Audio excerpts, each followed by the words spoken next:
I think a real challenge today is the struggle that many hospital systems are confronted, particularly in the current economy, with respect to financial performance. And the challenges in the short term, certainly, between financial performance and other goals.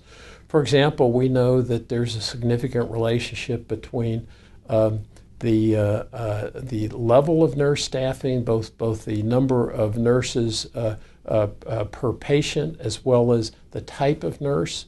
More costly nurses are often more highly educated, more skilled nurses. More highly trained nurses are often associated with lower hospital mortality. So we know there's a relation between, for example, nurse staffing, mortality, and patient satisfaction. And so while certainly in the long term, those businesses that focus on a commitment to safe, timely, effective, efficient, equitable, and patient-centered care will be the long-term financial survivors in the healthcare marketplace. In the short term, it's very challenging for organizations to be able to think through which investments they can make that they can afford to make in the short term that can also improve quality.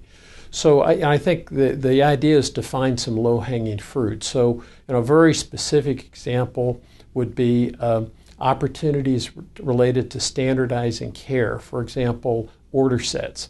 So several years ago, we started to have system-wide order sets. Our first one was pneumonia. Our second one was heart failure.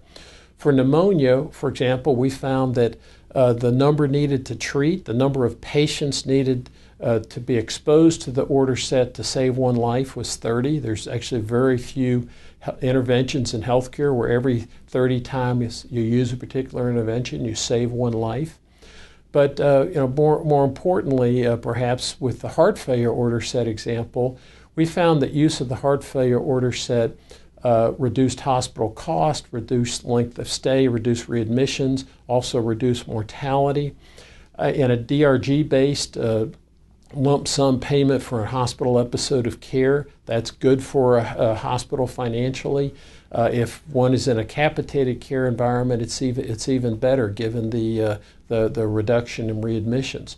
And so, for example, with our experience with the heart failure order set, if we extrapolated that nationally, we'd save 15,000 lives annually in the United States, and we'd save $2 billion annually just with heart failure care.